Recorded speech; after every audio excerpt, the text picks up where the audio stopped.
Over the past few decades, technology has revolutionized nearly in every aspect of our lives: how we shop, how we communicate, and most crucially, how we learn, how we study, and how we educate ourselves.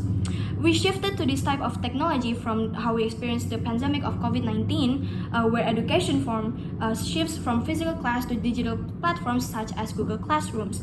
While we adapted to it as a temporary adaptation, it revealed and showed us something deeper, which is the inefficiency of traditional classrooms.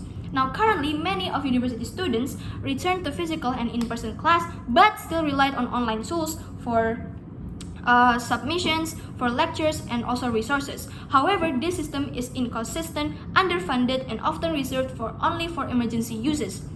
Access to education remains unequal, particularly in regions and areas that are marginalized and rural. Students also often carry the burden of relocating, paying housing, and managing rigid schedules like extracurricular assignments, student groups, and all of that.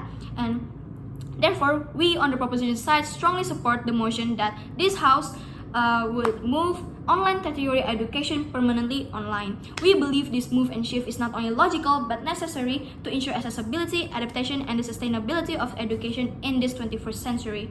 Now, we have a couple reasons on why we agree. Well, this motion is to make tertiary education more equitable, accessible, efficient, and more future-oriented, access to anyone, anytime, and anywhere. And we also limit this motion to tertiary education only and does not apply to primary and secondary education. A permanent move to online tertiary education means that lectures, work, discussions, and assessments would be delivered entirely through online platforms. Now, I have a couple arguments to support this motion. First is that education becomes more accessible and equitable. If we move tertiary education online permanently, these students from remote backgrounds or low-income backgrounds will gain unprecedented access to higher education, which shouldn't even be a problem for most of students. Structurally, many universities are physically located in urban areas, requiring high costs for transport, worse if they need housing and living. Because yet again, not all students live in the same area or in the same location as the university they apply to and get accepted to, which limits access to students from rural, marginalized, or low-income backgrounds. And as for the actors, government and universities often fail to provide scholarships or infrastructure to these students. These students from low-income backgrounds, marginalized, and rural areas needs to be recognized.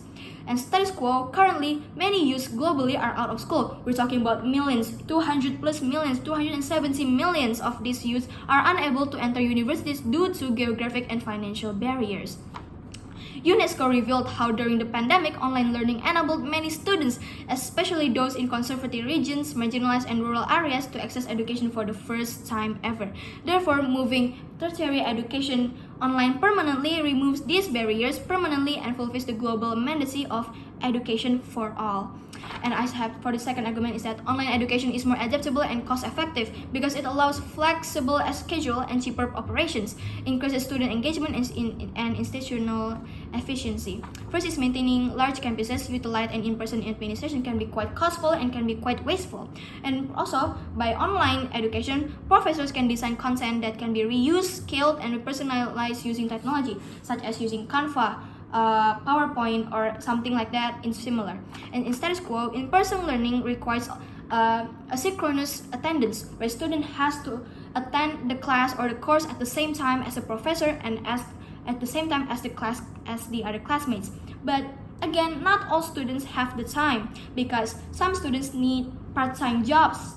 Some students need to work just to pay for their housing and living and just to pay for their education in this urban area.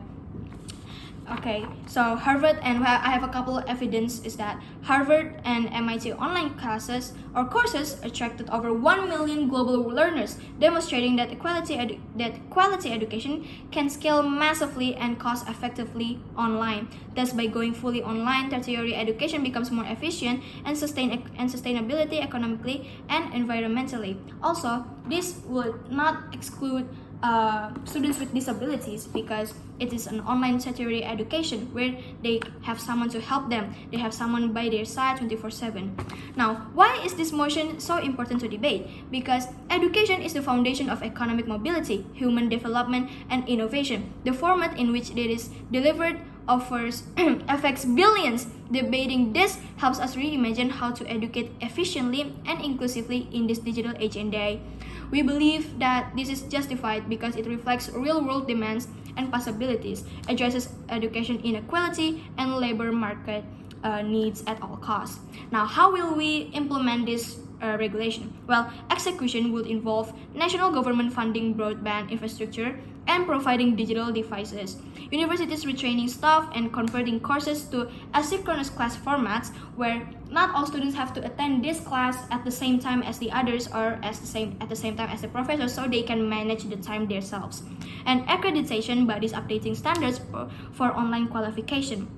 Now, this would solve inequality, reduces student debts where many students experience nowadays, and increase participant rates, and also lowers carbon footprint of campuses because yet again they not all of us live in the same location as the universities that they apply to, so this can lower carbon footprint by doing it online. Now, compared to in-person only classes, a permanently online education reaches more people, lower costs, and greater long-term adaptation. Education transforms into a truly global and borderless public good. Now, team opposition would say that this will reduce human interaction, while online platforms can include live discussion, peer groups, virtual internship, and this only applies for education, online education. They can meet up, they can hang out, they can make the plans themselves or whatever it is. Now, they will say that not everyone has the technology that we need to do this online education. Well, yes, that is true. Not everyone has laptops or something similar. Well, this is not a flaw in the idea of online education, but rather a challenge in government infrastructure and funding priorities. So they must invest in digital access as a basic right for us all, like providing subsidies or free devices, like how many countries did back in the COVID-19 in the pandemic. And countries like India and Kenya began national digital literacy programs, proving that it is possible to implement this.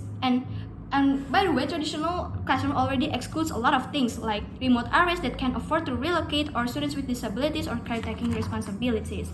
So if we're talking about exclusivity, well, traditional classrooms already excludes a lot of things. Now, in conclusion, we believe that this motion is not only necessary but inevitable. It empowers the marginalized and prepares the next generation for a more digital future. The world is evolving, and so must our classes.